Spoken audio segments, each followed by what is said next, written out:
BMKG Iskandar Pangkalan Bun mengingatkan dan menghimbau bagi nelayan untuk mewaspadai tinggi gelombang saat mencari ikan di perairan Laut Jawa dan sekitarnya. Karena saat ini tinggi gelombang mencapai 1,5 meter.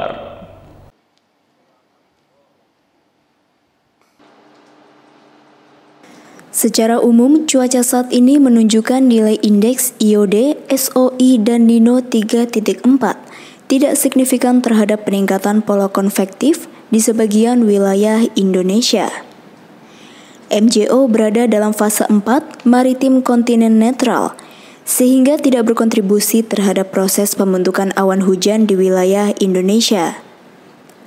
Aktivitas gelombang ekuator Kelvin Rossby tidak terdeteksi aktif di wilayah Indonesia.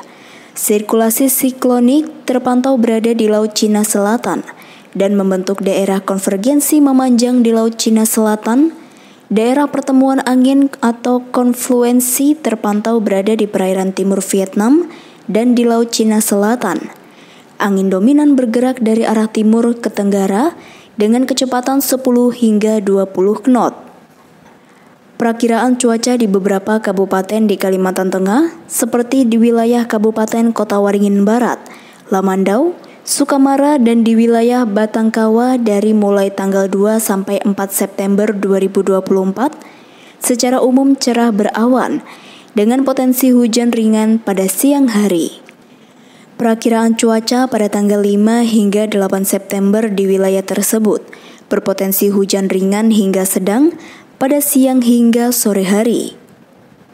Forecaster on Duty Stasiun Meteorologi Iskandar Kota Waringin Barat, Ayu Istiqomah menyebut, pada minggu lalu terdapat gangguan cuaca, diantaranya MJO di fase 3 hingga 4, kemudian ekuator Kelvin Rossby, dan didukung dengan kelembapan udara yang tinggi lebih dari 80%, serta terdapat belokan angin di wilayah Kota Waringin Barat yang menyebabkan penumpukan mata angin di wilayah Kota Waringin Barat, sehingga menyebabkan hujan ringan hingga lebat minggu terakhir dalam durasi yang lama. Beberapa gangguan cuaca, diantaranya Median Julian Oscillation yang aktif di fase 4, di fase 3 hingga 4, kemudian aktifnya gelombang ekuator Kelvin Rossby yang didukung dengan kelembaban udara yang tinggi lebih dari 80% hingga lapisan 500 milibar, serta terdapatnya belokan angin di wilayah Kota Waringin Barat yang menyebabkan terbentuknya penumpukan massa udara di wilayah Kota Waringin Barat.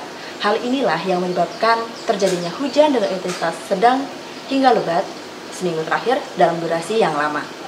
Kemudian, untuk perakiraan cuaca ke depan, diperkirakan pada tanggal 2 hingga 4 September, cuaca berawan dan berpotensi hujan ringan pada siang hari, dan pada tanggal 5 hingga 8 September, berpotensi hujan ringan hingga sedang pada siang hingga sore hari. Perlu diwaspadai terutama bagi nelayan yang berada di Laut Jawa dan sekitarnya, ketinggian gelombang secara signifikan 1 hingga 1,5 meter. Jamri, SBTV.